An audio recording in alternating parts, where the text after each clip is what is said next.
Hello YouTube, welcome back to my channel. In today's video, I'll be showing you how I manage my salary, what I do with my budget, and what my budget looks like as an English teacher living in South Korea.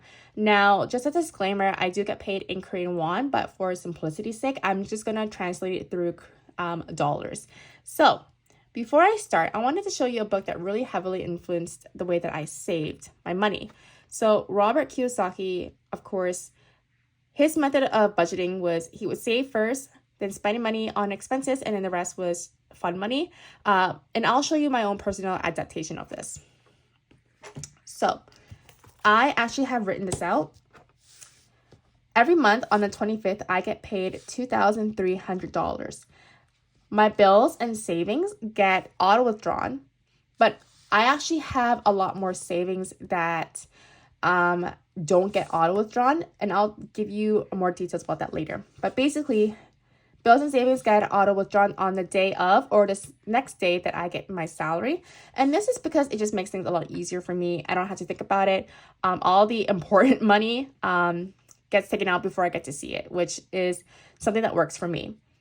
After that is taken care of, I have a joint account which I put $300 into, and this I physically transfer out to a separate account, which I also have a separate debit card for. The next thing I do is I transfer out $350 for my fun spending money into another account that I have another debit card for. So basically there are 3 cards going on here. So one for my main account where my salary gets paid into, one for my joint account, and one from my fun money. Just helps me a lot to organize my money and to make sure that each card that I have has its own purpose and job. Now, I wanted to show you this little cute tool that I have for budgeting and keeping track of my expenses and all that stuff. I personally hate using budget apps. I tried them all.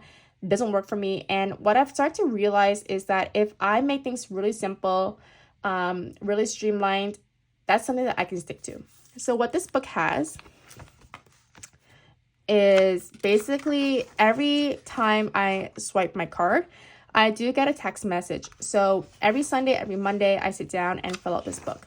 And what this book has is 2 sections that I made. So you see this yellow line? Whatever is up here is any money that we have used for our joint account. And then anything below here is what I personally use for my spending money. So you can see here that I have different alphabets here. That's a system that I made for myself. So F is for food, O is for other. I also have G for groceries, C for cat, and all that stuff. And then below here, for my personal spending money, I only have 2 categories, F and P. F is for food, P is for personal. Now, the reason why I made it super broad like that is because I realized that me as a person, I cannot handle very granular budgets. I know when you're starting out, they tell you to make a budget for every single category.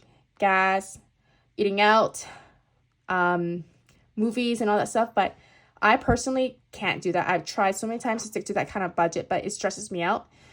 So I just made 2 personal and food categories for myself. And honestly, it makes sense for me because I don't really spend anything other than food and personal items. So having this system really works well for me, so I don't have to think about which category this should go into and all that stuff. It's super easy. So every week I sit down, fill this out, and I actually put this amount right here into my budget, which I will show you now. So I actually created this budget. I know there were ones that you can buy off Etsy, but because I already know how to use Excel, I figured that why don't I just make my own that's customized to my own personal needs and my own flavors. So basically here is any joint expenses that we have used for the month. And then down here is my personal spending. So every week after I total everything up, I'll just input them here and it gets populated here. So this is my budget. So I have my joint card, my phone. Coupang is basically Korean Amazon. So I have a membership for that. Personal spending and lunch. So these are my fixed expenses. Lunch, I actually get provided by school. Every month I paid around 80,000 to 90,000 Korean won, which is equal to like $80, $90. The amount changes, but I always like to over budget for it just in case. There has been like one time where I got charged over what I expected to. That's why having a buffer is important. So below the yellow are my variable expenses. Transportation, I use a bus card. It's basically where every time I tap a card, I get charged for it. Every month, it varies based on if there's any holidays, where I go, and all that stuff. I don't own a car, therefore, I have to rely on public transportation. Now, credit card, actual variable expense, depending on what I do.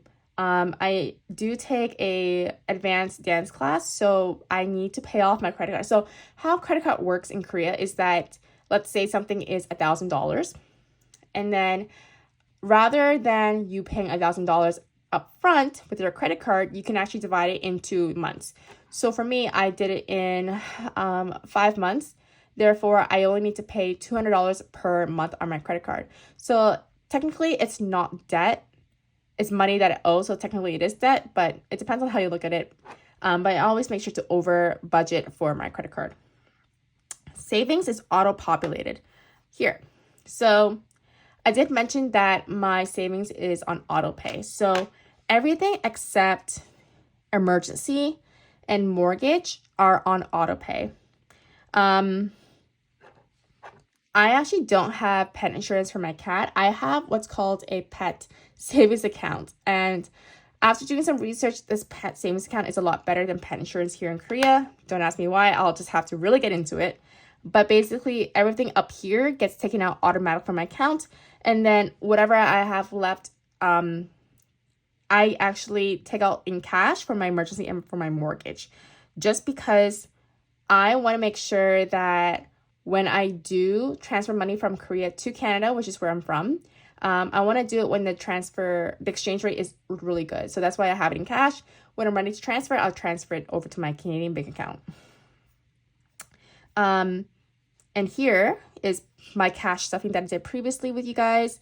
I did notice that I had a typo in Korean class category, so that's been corrected.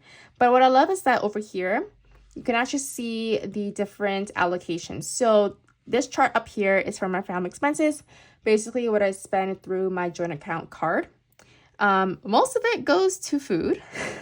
We love to eat. Sometimes takeout is actually cheaper in Korea than it is for us to buy groceries in Korea. I know that sounds strange to some of you, but that's just how it is over here. And then for my personal spending, a lot of it is for savings. So this is basically this category here, which includes my joint account, and personal spending and lunch. And the joint numbers are coming from here. So these are auto-populated. Either I enter them manually myself or they're auto-populated based on how I programmed my budget. But basically, if you look at my personal money here, after paying into my bills, savings, and joint account, most of my income goes to savings, which I love to see. And then the rest goes into joint card, phone coupon, personal spending, lunch, transportation, and credit card. And that is basically how I manage my paycheck, what my budget looks like, and how I manage my budget on a monthly basis. Now, there are times where I do have remaining money.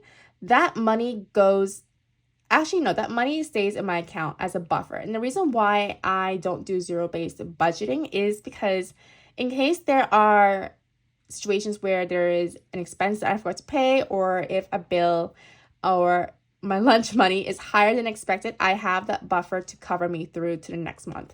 And so I actually